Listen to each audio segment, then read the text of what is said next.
Hello friends, I am साक्षी मर्ढे और आज हम जानेंगे हाल्डेन इफेक्ट और बोहर इफेक्ट के बारे में। पहले हम जान लेते हैं हाल्डेन इफेक्ट के बारे में। तो गाइस, ब्लड का काम होता है कार्बन डाइऑक्साइड और ऑक्सीजन का ट्रांसपोर्ट कराना। लंग्स में जब ऑक्सीजन का अमाउंट बढ़ जाए और ब्लड लंग्स के थ्रू पास हो तो जो इंक्रीज अमाउंट ऑफ ऑक्सीजन है, इसकी वजह से हीमोग्लोबिन ऑक्सीजन के साथ बाइंड कर लेगा और कार्बन डाइऑक्साइड को डिसोसिएट करेगा। इसमें कार्बन डाइऑक्साइड जो है वो लंग्स से रिलीज हो जाएगा और बॉडी से एक्सहेल हो जाएगा। ये जो कंडीशन है जिसमें ऑक्सीजन जो है ये हीमोग्लोबिन से बाइंड हो रहा है और कार्बन डाइऑक्साइड डिसोसिएट हो रहा है, इसी को हम हाल्डेन इफेक्ट कहते हैं।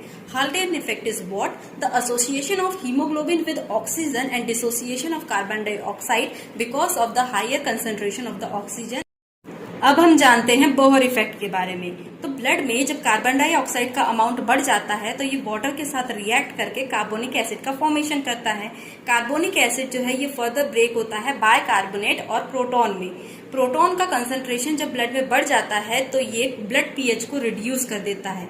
ये जो प्रोटॉन है ये हीमोग्लोबिन के ग्लोबिन चेन के साथ जाके अटैच हो जाता है और उसके स्ट्रक्चर में कुछ चेंजेस कर देता है, जिसकी वजह से हीमोग्लोबिन की जो एफिनिटी है ऑक्सीजन के लिए वो कम हो जाती है in the presence of carbon dioxide and in the presence of proton. इसी को हम बोहर इफेक्ट कहते हैं।